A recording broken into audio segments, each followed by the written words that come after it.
how do you pass your faith on to the next generation? Now talking about passing our faith on to our grandchildren. I think we do it the same way as we do with our children, actually. I do think it's really important.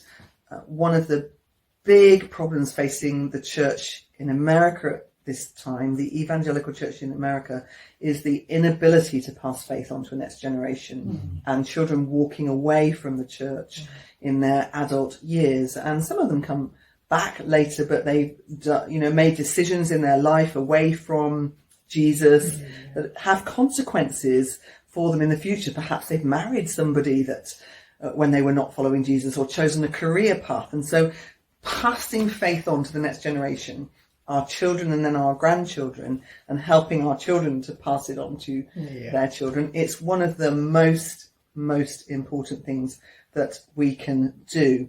And Psalm 78 does give us some clues about this, because it is really important to the Lord.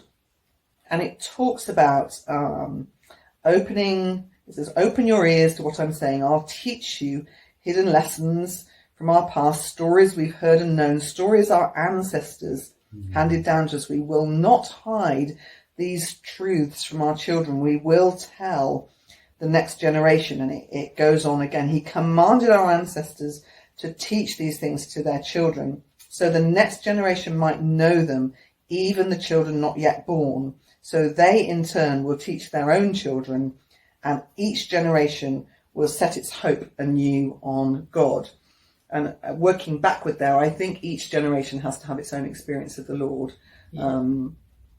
That's really, really important. And that sort of goes back to some of the things we've talked about in grandparenting. We can't impose what are just our preferences upon our children as they parent. We can have opinions and preferences, but they have their own. Each generation has to find their own way. But they have to find the Lord for themselves. And that the big thing that you see throughout, certainly the Old Testament and in this Psalm 78, is that we have to tell our stories. We have to pass on our own experiences of God, our own stories about, we mentioned it earlier, how we became Christians, how God's done things for us in our lives, how God did amazing things in their parents' lives when we were a family, when they were young.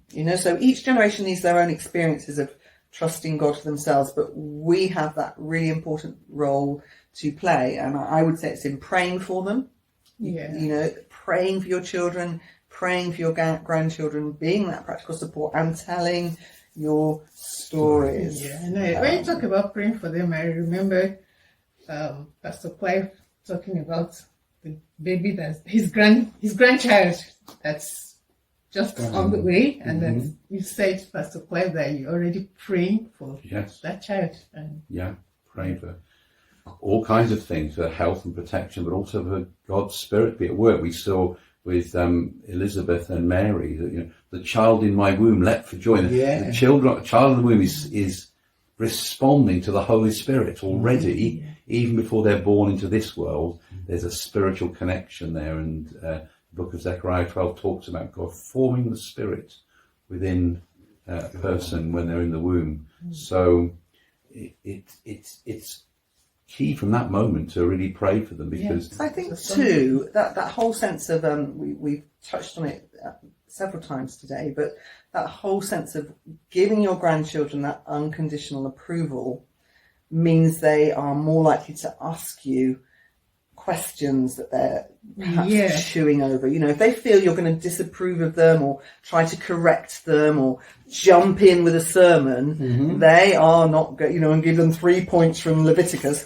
they are not going to ask you those questions. Whereas, if you're approachable, you're approving, you're loving, they will sometimes ask you things maybe they wouldn't even ask their parents. And I'm not suggesting we should keep secrets.